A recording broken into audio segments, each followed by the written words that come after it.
Welcome to the Skies over Colorado, August 2021. I'm Staff Astronomer John Ensworth of the Cherrywood Observatory, volunteer at the Little Thompson Observatory for Longmont Public Media. Astronomy news is good news this month. Well, mostly good news. Hubble was rescued. Hubble Space Telescope, this is almost the same slide as last month. It was launched in 1990, has been in service for 31 years. That's amazing. It was serviced in person a number of times, but the payload computer stopped working June 13th.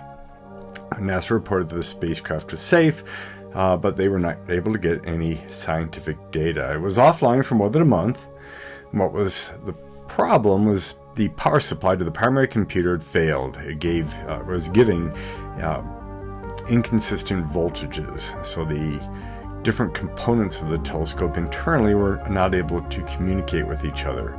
They took the chance and switched to the backup computer, and that did work. They're calibrating the instrument and expect it to be back online soon. The Perseverance rover, we haven't visited Perseverance in a little while, has made its first attempt at drilling into the Martian surface on August 6th. This hole is created in what the science team calls paver rock, and it kind of looks like that. There's a square shape there of rock. It looks like somebody's back patio. And when they brought it back to the instrument, the rover did not pick up any sample, so there didn't seem to be any dirt or bits of rock in there. Now they have 43 sample tubes, and they consider the mission a success if they can get at least 20 with samples inside. This never happened in the testing on Earth. There was always something that got scooped up, so they are trying to figure out what's going on. They don't think at this point that it is hardware related. Other missions that have tried to take samples, I think on Curiosity, also found Martian soil to be pretty unusual, to be harder than we expect. This month, August, is the Perseid meteor shower. This is one of the two big ones of the year for people to enjoy. The Leonids in November, the other. And we have a new moon on August 8th, which means you won't have that big bright orb up there to take out the view of the dimmer ones. You do have to worry about smoke, and as I record this, we are getting pretty severe smoke from the western fires, and that would certainly dampen your Perseid fun. But the peak is August 12th. You can see Perseids from July 14th to August 24th, so it's not just a 1 or 2 night deal on the 11th and 12th. This is created by particles from the comet 109P Swift-Tuttle. Okay, taking a look at big star parties. Even with the Delta variant of the coronavirus doing things around the world, outdoor activities like this are allowed, and it seems that almost everyone is keeping their shows going. So we have one in Nebraska, Oregon, Maple Creek, Wisconsin, Maine. The Alcon 2021 has gone virtual, so they're kind of doing a hybrid there. But most importantly, for Coloradans, the Rocky Mountain Star Stare, Gardner, Colorado. I think this is from the Colorado Springs Astronomy Club. September 2 through 6 is on, and they had 300 slots, and the registration is already full. There is one up in Idaho and 9 more in September. Astro 101 for August. The nights are short and the days are long, so if you do want to see Aurora, you can. It's something you have to stay up for to see. These are best seen from very northern and very southern latitudes, closer to the poles, but occasionally a major eruptions on the sun can shower the Earth with charged particles and create things that have been visible all the way down to Cuba, South Texas, and Hawaii, in this part of the globe. So it is not impossible that we could get show any time of the year, as long as it's dark outside. In the northern hemisphere, these are called the Aurora Borealis. In the southern hemisphere, they're called Aurora Australis.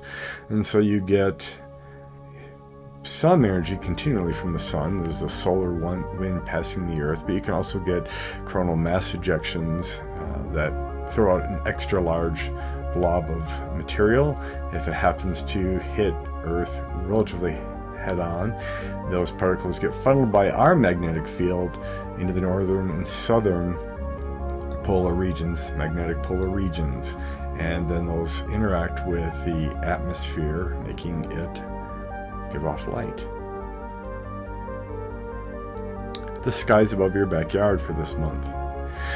As we said before, August 7th, that's the universal time, we have a new moon. Mid-month, first quarter, 22nd, full moon, and we end the month with a third quarter moon. Remember last year we had the month ending with a full moon. We had full moon on Halloween, so it is starting to kind of recess back through the month. For the evening sky, well, right now in the southwest is Venus, and it's only up for about an hour and a half, but very clearly visible. Mars is now too close to the sun to be seen easily. But if you turn around and look to the east after sunset, Jupiter and Saturn are rising pretty quickly, 7:15 and 8 o'clock. So here's Venus low in the southwestern sky mid-month in the evening, and then way over here, Saturn and Jupiter. And yes, Pluto's there, but I've not definitively seen Pluto in my own 11-inch telescope. So yeah, it's really small.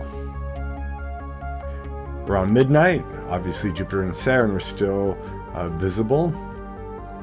Neptune is rising around 9 and is getting up into a good place to look for in binoculars or telescope.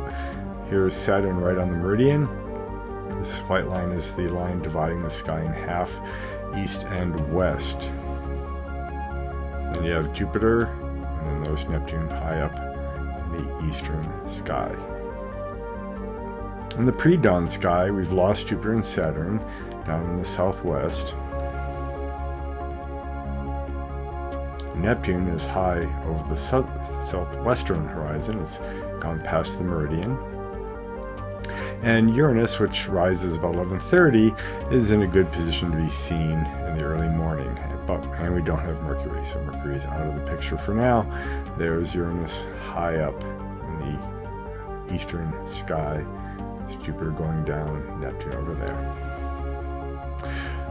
The sun for this month starts out 68 degrees above the southern horizon at local noon and drops to 58 degrees by the end of the month. Go from the 6 a.m. sunrise to about 6:30. Sunset backs up from 8:12 in the evening to about 7:30. So we lose about an hour and 5 minutes of light. Your feature object this month would be a fuzzy little thing that you can see nicely in binoculars, so you don't have to have a big telescope. But if you really want to see all these stars in this globular cluster in the constellation of Hercules, you do want to get a telescope out. It's a little blurry, sorry about that, but here's this constellation of Hercules. There was a shoulder of Hercules, one arm there, one arm there, one leg there, one leg there.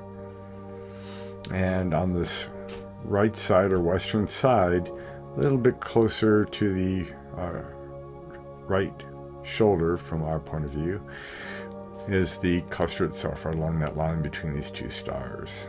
Pulling out into our sunset time frame, up here is the meridian, there is Hercules, and 13 being right there.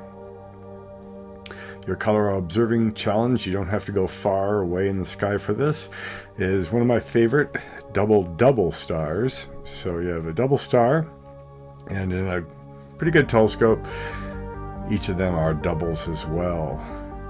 So you do need to pull out some magnification for this little show. So it is a challenge. Here is Vega, the constellation of Lyra. Probably an object that's be good for next month, if I remember. It'll be M57 down here, the Ring Nebula. But right to the left here, a little triangle made by Vega, and the top of the harp is Epsilon. And if you look back into our evening sky, there's Hercules. Just go a little bit to the east, there's bright star Vega. I talked about the summer triangle at least a month ago, and it's one of the 3 stars in the summer triangle. Okay, taking a look at astronomy events near Longmont. Things are slowly coming back here as well. Longmont Astronomical Society on August 19th will have Dr. Angela Collier talking about dark matter and why we need it. It's both in person and available via Zoom. It'll be in the community room at the Lyons Regional Library, so that's a short hop from Longmont. They also have their second open space star party planned on August 14th, starting at 7:45. They didn't have an end time, so just put a little question mark there. Check out their site for details. I believe they want you to register before just showing up. Little Thompson Observatory in Berthoud will be closed through September 30th. Check the website for future activities. Estes Park Memorial Observatory is continuing with its small groups of related people. Vaccines or masks are requested. Details are at angelsabove.org. Northern Colorado Astronomical Society on August 5th has a webinar speaker, David Seckling and Kelly Smith, City of Fort Collins lighting codes, light pollution, and LED lighting. And I'll give a spoiler alert, LEDs are not a friend to astronomers. The Fisk Planetarium has reopened as of August 1st. They have pretty extensive notes about COVID on their site, so please check that out. They've opened to 30% capacity, 65 seats at this time. I think there's also new parking information you have to be aware of. And there will be their observatory returning fall schedule coming soon. That will be on their website as well. All right, wrapping up desktop software. I think I'm out of desktop software to talk about, so I will decide what to do next month, but it may be equipment that I use for observing. I haven't tried everything in the world on the market, so they will be sort of biased to what I've happened to purchase and use. But I'll tell you the good and the not so good that I've found. But the software for this month will be Deep Sky Stacker. We talked about another stacking software package last month that just isn't being developed anymore. It's been years since it was updated. But Deep Sky Stacker is still in development, still coming out with improvements. And like that, you can bring in multiple images, stack them, combine them, figure in your dark frames, your flat frames, dark flat, offset, all the things you need to clean up the data that comes from your astronomical equipment. It is very powerful, lots of tools inside, lots of color management abilities. Have the ability to take out streaks caused by passing satellites to some extent, so pretty amazing. It is very multilingual. It's available for users around the world. It is free. It is Windows only, as best I can tell, but yeah, definitely great tool for working with your images, and then after that, jump into Photoshop and finish the process. If you have any additions or corrections, email me at johnensworth@gmail.com. gmail.com. Please put Skies Over Colorado in the subject line so your email will stand out from the rest.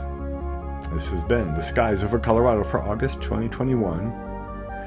I'm Staff Astronomer John Ensworth. Keep looking up.